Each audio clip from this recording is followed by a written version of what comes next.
Good afternoon and welcome to NASA's Johnson Space Center. I'm Chelsea Bayarte here with none other than NASA astronaut Don Pettit. He just returned from space on April 19th, which was April 20th in the Kazakhstan time zone. He spent 220 days in space on this mission, but it was his fourth mission overall, bringing him to a cumulative time of 590 days in space over the course of his career. That's third on the all-time list of cumulative space time by a NASA astronaut. Don, we're excited to toss it to you for some opening remarks, but first, we've got some media here in the room, we've got some on our phone bridge, and we're also taking questions using hashtag AskNASA. So if you've got a question and you want to ask our astronaut Don Pettit here, please press *1 on your phone to enter our question queue. If your question has already been asked and you want to lower your hand, please press *2 to subtract your question. And of course, send your questions on social media using hashtag AskNASA. Don, do you want to kick us off? It's good to be back on planet Earth. As much as I love exploring space, going into the frontier, and making observations and doing the mission, you do reach a time where it's time to come home. And here I am. All right, perfect. We're going to start off with some questions in the room here. I think we've got one from Richard here in the front. Oh. Thank you. Richard Two of the Post newspaper. Don, I'm just curious, what are your tips and techniques for your recovering from coming back to Earth from outer space, and how's that changed over the various missions that you've done in the past? Have you sort of adapted and learned different things as those missions have accumulated? Thank you. Okay, recovery. What do you do when you come back to Earth?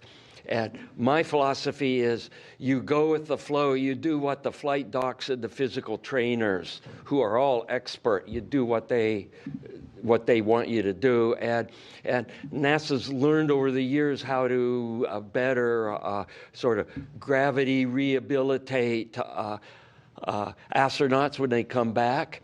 And everybody has a little different feeling for what it takes to come back. Some people can roll off a shuttle flight and they're ready to go out and have a pizza dance. And someone like me, coming back to Earth has always been a significant challenge. And even with a 16-day shuttle mission, that felt about like being gone for 6 months on space station. And that's just my physiology. And you go with the flow, you do what your trainers tell you to, you do what your flight docs tell you to, and you'll pop out on the other side an Earthling once again. Another question here in the room. Yeah, hi, Eric Berger, Ars Technica. Welcome back to Earth and humidity here in Houston. I want to ask you what it feels like today coming back from space versus 2003 when you were 48 after landing in Soyuz, and then 2012, 57, and now you're 70. It's not an ageist question. I'm just wondering, as you get older, your body changes and it becomes less resilient to demanding things. And I think coming back from space after 6 or 7 months and experiencing gravity is pretty challenging, demanding. So I'm just curious, could you contrast kind of how you feel as a 70-year-old coming back from space versus a generation ago? Actually, I don't feel that much difference. I still feel like a little kid inside, and I probably act more like a little kid than a grown-up. And I've got a few creaks and groans in my body, but basically I feel the same as I did 20 years ago. And coming back to gravity is provocative, more so than leaving gravity. And it doesn't necessarily have to be that way with everybody. That's the way it is with me. And it's a learning process to get your body back in gear for gravity. And it isn't the big muscle groups, because think about it. A week ago, I was on station. I was doing really heavy squats. I was doing deadlifts. I could float around with the greatest of ease, even though I had no trapeze. And I was right at the peak of my game. And then you come back to Earth, and it's like, God, I can't even get up from the floor anymore. And it's humbling for one, but it isn't about the large muscle groups. It's about the little tiny muscles that everybody forgets about because they're just there and they work. But when you're in weightlessness, these muscles don't work anymore, and they take a 6-month vacation until you come back to Earth, and now all of a sudden they start groaning and talking to you. And it takes a while to get all these little muscles tuned back up to being an earthling. And it seems to be the same now as it was, 23 years ago on my first space flight. We'll take a question now from the phone bridge. We'll go to the Associated Press with Marcia Dunn. Yes, welcome back, Dawn. I'm wondering, you looked a little peaked, a little limp at touchdown when they were taking you to the medical tent.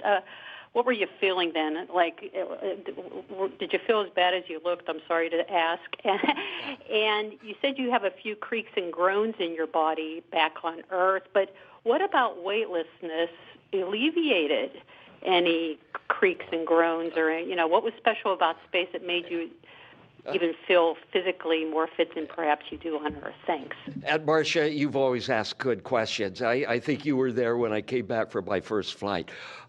So you understand what it means to have jumped 20 years into the future. Creaks and groans right after landing. I didn't look too good because I didn't feel too good. I was right in the middle of emptying the contents of my stomach onto the steps of Kazakhstan, and that's my new way of explaining what I was doing. And fortunately, just the way the cameras are set up there, they're polite, and they don't have a camera shoved in your face when you're in the middle of doing that.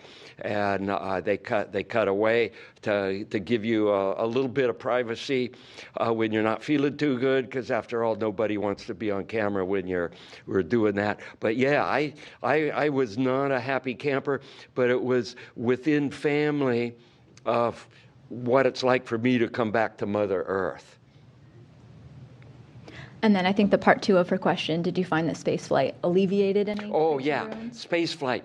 I love being in space, Marcia. It makes me feel like I'm 30 years old again. And you sleep in your bed, you wake up in the morning, your shoulder, it's like that. This neck is stiffened. And all that kind of stuff heals up because you're sleeping, you're just floating. And your body, all these little aches and pains and everything heal up. And you feel like you're 30 years old again. And free of pain, free of everything, and ready to do your mission work. So I love being on orbit. It's a great place to be for me and my physiology. Okay, we'll take another question from Andrea Leinfelder with the Houston Chronicle. Hi, welcome back. So I saw your NASA video, and I've heard from other astronauts who've just been awestruck by your passion for science of opportunity. I'm hoping you can tell us your favorite science of opportunity experiment on the station with lots of details, please, and why you enjoy doing these in your downtime. Thank you. Let me first jump into my downtime. I'm not a big email person. I'm not a big social media person, but don't tell that to Chelsea. And while I'm here on Earth, and I want to spend very little time doing that kind of stuff when I'm on space. I want to spend my off-duty time, and I like the concept of off-duty. It's not free time, it's off-duty. You're living on a vehicle that you could be called back to do emergency or warning kind of things at the drop of a hat. You got to keep your wits about you, so you're off-duty. But what do you do during your off-duty time? And I have a habit of doing things off-duty on station that you can't do on Earth simply because I'm in space, and I want to do things in space that you can only do in space. And I'll worry about catching up with TV programs and things like that after I come back. So that's that aspect of why I spend time in space working on science of opportunity. Getting to one of my favorite experiments, and this was something I did like the last 2 weeks before I came back. In my personal gear, I brought a wire frame. So it looked like a big U. And then I had one side of the U that's a slider, so you could slide it. You could slide it about 1.5 feet. And I use this to make stretched, thin films, where you start off with the slider all the way at the top, and you put a known volume of soap solution there, and then you can slide the bottom down, and you can increase the cross-sectional area. And since you know the initial volume, now you know approximately what the thickness is. And so you can look at stretched thin films in environment without the effects of gravitational weight, of gravitational forces. And I looked at multiple different kinds of solutions. I looked at just pure water, and you can make stretched thin films of pure water, which you can't do down here, but you can do it there. And then 2 different kinds of surfactants. A natural surfactant based off of palm oil, Castile soap, and then our good sodium lauryl sulfate, petrochemical-based detergent. And then I had access to some high molecular weight, water-soluble polymers, oftentimes known as things like ZeroG lube from our medical kit, things like that. And then you could make concoctions of all of these and look at the effect on the stretched thin film as a function of pulling down the wire and looking at the film thickness. And that was about a 2-week investigation I did in my off-duty time right before I came home. And I still have all these pictures and a lot of video, and it's something that it's going to take a long time for me to look at it and try to figure out what it all means. I'm going to go to a question on social media. Zev on Instagram asks, what is the best part and the worst part about living on the ISS? Oh, the best part is being in weightlessness, and you can fly around the room like Peter Pan. I mean, that is just so much fun. The worst part, and that's maybe dealing with a whole bunch of little tiny parts. You could move something the size of a refrigerator around with a couple of fingers, but if you have a whole bunch of little tiny parts, they could just float all over. And just think about, you have a flash on your camera, and you pull it off. You need to change the batteries. It holds 4 batteries. So you got 4 new batteries. You got the 4 old batteries. You got the door, and then you got your flash, and you're juggling all these things around. How do I do that? You can't just set them on the tabletop. And what happens if you mix the new batteries with the old batteries? They all look alike, and a simple voltage measurement may not tell you the new battery from the old battery. So it's how do you juggle all these little things, which are so easy to do down here because you set your new batteries in a nice little row here, and you put your old batteries in a little row there, and then you just deal with them. And you have to have a different technique when you're on orbit, and it takes a while to learn how to do that. We'll go back to our phone bridge with a question from Ryan Caton with NASASpaceflight.com. Thank you. So the ISS has grown and expanded over the last 20 years, similar to the flights that you have taken there. What was it like seeing how the station has developed over time, like comparing the station now to your first mission? And was it also kind of bittersweet, considering that it's going to be deorbited in approximately 5 years' time? Thank you. Yeah, the first time I went to the station, it had half the crew, 1/4 the electrical power, probably 1/4 the pressurized volume, and we were still in the process of building it. So it's like living in your house when you're trying to build it, and you've got a table saw set up in the dining room and a bucket where the kitchen sink goes, but you're still trying to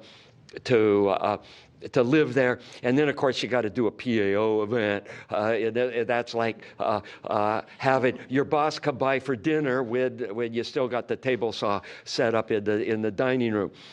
That's what station was like at the beginning. And more of a transparent thing. NASA was just learning how to run the space station. The last time they'd run a space station was Skylab. And we're just trying to learn, how do you task the astronauts? How do you keep them busy? How do you keep from overworking the astronauts? What happens when they start to run low on food? This and that. Just the operational details of space station. Now, space station is a well-oiled machine from its operation. We've got computer-based tools. We use notepad computers to look at our timelines and get our procedures. And we have near continuous comm with the ground. We could go for hours without having any comm with the ground on the first mission. And now, if you go 10 minutes without having comm with the ground, it's like, oh man, we're not going to be able to talk to you for 10 minutes. And it's a well-oiled machine. We're as efficient as we'll ever be working on space station, keeping 7 people occupied doing the mission work, and the volume expansion is right where it needs to be in terms of facilities. We've got furnaces, we've got biological facilities, we've got centrifuges, we've got all these different kinds of facilities that you could do any number of experiments, from biological-based experiments to hardcore physical science experiments, combustion experiments, crystal growth experiments. All of these facilities are there with the electrical power and the commanding and the data downlink necessary to keep these facilities going. I mean, a station is a hopping place right now. It's never a dull moment. And it's expanded into what it was really designed to be.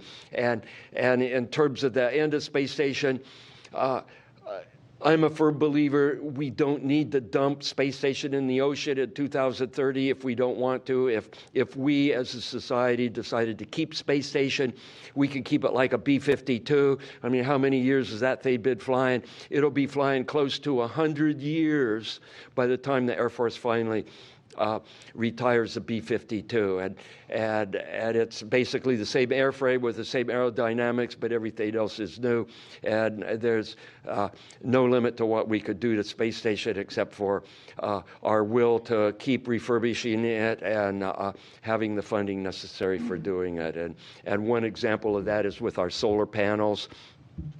The current solar panels needed the space shuttle to put them on orbit, and solar panels have a finite lifetime. They're degrading, and we've got new sets of solar panels. NASA engineers working with the contractors, aerospace industry, figured out how to make new solar panels that could launch on a Dragon vehicle, much less mass, much less volume than the initial ones, and we just kind of roll them out over the existing solar panels. So you use all the guidance system, all the gimbaling, all the electrical wiring, all the stuff from the old solar panels. You just kind of roll out a new one over the old one. And what a creative piece of engineering to be able to do that. And it just shows that hey, we're running low on power. We figured out a way to get more power. We just revamped our radiators. It's a way to get rid of power on orbit, because if you can't get rid of power, you're in a vacuum, you're going to heat up, and you need to have a way to get rid of all the power that you're generating. And we just revamped our radiators during this last mission, and we can keep station going for as long as we want to keep it going. That's my opinion. We'll take our next question from Robert Perlman with Collect Space. Hi, Don. It's been 16 years since you introduced the world to the ZeroG coffee cup. We saw you drinking from it again during this expedition. I'm just wondering if you think it's reached its final design form, or if you found there's still improvements to be made. And I noticed that you had it seemed to be two different types, porcelain and plastic or 3D printed. Does one work better than the other? Oh, the ZeroG cup.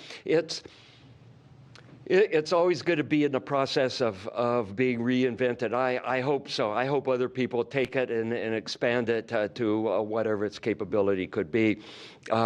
Just one aspect of the ZeroG cup, I had some test study ZeroG cups that I actually ended up using as a planter for growing peanuts in. So that's an example of extending the fluid physics of the ZeroG cup into an area where now you can have a plant growing in it, and the roots can have not only access to water, but they can also have access to a region of 100% humidity, and roots do not like to be just completely submerged in water. They like to have respiration processes going on, and they need access to air. And roots that just soak in water typically aren't happy roots. And to be able to have roots that can be partly in air, partly in water, makes for a happy plant. In this case, a peanut. And using the coffee cup technology, getting to the different styles. We've got the 3D resin printed coffee cups, and then the porcelain ones I actually slip cast in my garage. I like to do ceramics, and those you have to be careful on orbit because they're flown just for demonstration, and then you have to wrap them up and put them away because they're brittle. You could break them, and you don't want sharp shards floating around. So really the porcelain ones were just for quick demonstration. The 3D printed plastic ones are what we could actually use for enjoying a cup of joe with. Our next question comes from Marcia Smith with Space Policy Online. Thanks so much.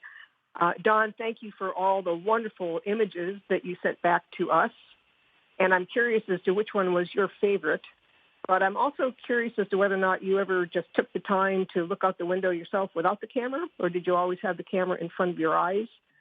And I was also wondering what advice you gave to the cinematographer on the FRAM-2 mission, Yannicka. She said that she'd been in touch with you to get some pointers. Okay. Let me kind of throw something back at you. If you look at a hardcore photographer on Earth, do you ever find one without his camera? And you know, if you like to capture the moment through imagery, you always want to have a camera with you. I feel a little naked now, even though I'm fully clothed, because I don't have a camera with me. But I could look out the window and just enjoy the view. But when I'm looking out the window and just enjoying the view, it's like, oh, wow, a meteor. Oh, wow, look at that. Man, there's a flash there. What's that? And oh, look at that, a volcano going off. And it's like, okay, where's my camera? I got to record that. And part of this drive for me is when your mission is over, it's photographs and memories. It's like the Jim Croce album. And when you want to share the experience with people, you can share the memories through verbal communication like we're doing now. But the photographs are just another dimension of sharing what it's like. And I've got plenty of photographs in which to share what the experience is like. And it's an experience where most people on Earth right now can't share this experience, and I could try to give them a glimpse through my imagery. We'll go to a question now with Ken Chang from the New York Times. Hi, thanks. So my question is, are you going to do this again? I was wondering what your future plans are. Okay. I'm going through gravity rehab right now, and in maybe another month I'll be ready to go back into space again. You can talk to my family about that. They may want me around a little bit longer, but I call it the explorer's paradox. When you're back in civilization, you want to be out there wherever your wilderness happens to be. And then when you're in your wilderness, it's like, wow, I need to be back with my family. And I think it's probably gone on for as long as humanity has had people that go off into the wilderness. I'm ready to go back when the flight docs say I'm ready to go back. Being an explorer of space is what seems to be my lot in life, and I'm ready to do it. And I know John Glenn flew at age 76, something like that, and I'm only 70, so I've got a few more good years left. I could see getting another flight or two in before I'm ready to hang up my rocket nozzles. All right, we're going to take a question that we got from social media. This one's from Louise, who asks, after taking a real didgeridoo and improvising one with the vacuum cleaner tube on your past missions, did you play any musical instruments on board regularly during this mission? And do you have any thoughts about the value of music in space? Music is important. If you look at humanity going back through time, there's always some kind of music, some kind of rhythm, and the same thing is in space. And if you don't have formal musical instruments with you, you'll end up improvising musical instruments. On my first flight, I flew a didgeridoo. I actually came apart in 3 sections. It was made by a colleague of mine in Australia, and it would fit in a standard mid-deck locker. It was designed for that. Since then, I found that this one wet-dry vacuum cleaner we have on orbit, if you pop the hose off and put the right attachment on the end, it makes a rather nice didgeridoo. And so the last few missions, rather than flying a didgeridoo, I just used the vacuum cleaner hose. And it's a rhythmic thing. And I like going into these conical sections of the hatch that the Russians have for their docking system, and the acoustics in there is just amazing, particularly with a rhythm instrument like a didgeridoo. And I'm not really a gifted music person. A didgeridoo is about all I can play. We have some real musicians that have flown on orbit, and we've got guitars and a keyboard, and they've individually flown their own kind of musical instruments. We've had trumpets and clarinets and bagpipes and almost everything you could think of on orbit, depending on what the crew member happens to be. And having music, particularly your off-duty time, is a good thing. It's central to what it means to be a human being. We'll go back to some questions here in the room. Go ahead. Richard Too of the Post newspaper again. Don, I know someone who lives nearby you, and they describe you as someone who likes to tinker, likes to work on things, and will help a neighbor fix a bum device if they have something. How has that innate sense of how things work, that curiosity of not just how things work, but helping other people, helped you in your various ISS missions? Yeah. You need to back up and look. What do astronauts do? What is your job? And most of what we do is taking things apart and fixing it. And it involves mechanical skills, it involves electrical skills, it involves fluid skills, and these are the exact kinds of things I love to do in my spare time. And I'll tell you a story. I have a little razor. It's a little travel razor. And it's probably, a $12 item. And it stopped working. And it's like, okay, you throw it away, buy another one. That's $12. Or you could go in your garage and take it apart and see, well, how does it work? And why did it break? And I spent probably 3 hours working on this little razor. And I took it apart. It has a real inexpensive electric motor. I mean, right, it's a $12 item. And that electric motor has little tiny brushes. It was a DC motor, has a commutator with brushes, and one of the brushes had burned through. And it's like, oh, okay, what do I do now? Well, I happen to have some strips of copper beryllium alloy, and you add a little bit of beryllium to copper, and it becomes a spring. And that's what they make brushes out of. And I had some, and this is from the weather stripping that you could put on your garage door. You can get it at Home Depot, this copper weather stripping. Well, that's copper beryllium alloy, and it's really thin and springy. And so I cut a little piece of that off with a pair of tin snips and bent it around and did a little soldering, and I made a new set of brushes for this thing.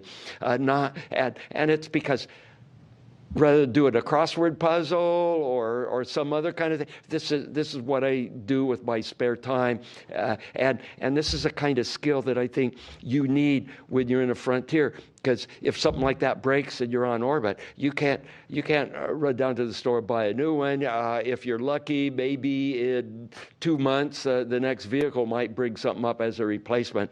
But that's just an example. This is how I like to spend my spare time at home. It's not a cost-saving kind of thing, although you can save a lot of money from your home budget if you like to fix things. But it's just, this is what I like to do, and the skills that you get from that can apply wholesale when you're in a frontier environment. We'll go to our next question in the room here. Eric Berger with Ars Technica again. Wanted to first just thank you for the moments of inspiration. You mentioned you feel like there's a kid inside you. And I think a lot of us got into space or interested in space because we looked up and saw fascinating things when we were kids. And to sort of see the pictures and stuff you brought back from orbit, same kind of inspirational. It's just remarkable. I did want to ask you about long-duration missions because one of the important things the ISS program does is study astronaut health over long-term in space. I'm just curious, after 590 days and 4 missions, what's your own personal view of the viability of long-duration human travel to Mars or other places? Do you think that sort of with the current technology we have from an astronaut mental and physical health standpoint, we're in a good shape for that, or do you think that we've still got a lot to learn? Yeah. Eric, you've been a long-term presence here in space, and I appreciate you being there asking good questions. Human physiology's an amazing, robust thing, and we can go places where we were not innately meant to go. We can go in the bottom of the ocean. We can go into the stratosphere. We can go into space. And we need to take machines with us that provide us things so we could be there. But human beings seem to have this amazing ability to adapt into a new environment. And I do not see any rate-limiting aspects of human physiology for going to Mars. And just think about transoceanic exploration of the 15th century. I mean, you put somebody on a ship for 90 to 100 days, and maybe they get to eat salted pork and dry tack, and then all of a sudden they get all these nasty ailments that we now know are vitamin deficiencies, and they learn about human physiology, oftentimes the hard way. And we're going about it maybe with a little more care and a little more knowledge today. But we are learning so much about human physiology when we go off into these places. And what we learn apply to our knowledge to keep people healthy on Earth. And that is part of what it means to explore. And one thing that I find fascinating about space is astronauts can go into space and we get disease-like symptoms, bone density loss, eye retinal issues, immune system depression, all of these things, disease-like symptoms in healthy people. And then we go back to Earth and they generally all go away. And so what a neat venue for learning about these kinds of things where you can incite a disease-like symptom in a person that doesn't have the disease, and you can study it in a way that is impossible to study on Earth. So these are little clues about humanity that are extracted from the souls of those who go off and do the exploration, and there's always been people willing to do that. That wraps up our time for today. Don, thank you so much for taking the time to answer our questions, both here in the room, on our phone bridge, and on social media. But we're not quite done yet. Don is going to participate in an Instagram Q&A where he'll be taking even more questions a little bit later on. So head to NASA's social media pages for some more information about that. And we're looking forward to seeing you then. And that's it for today. Thank you so much, everybody. It's been a pleasure to be here and to spread the techno stories.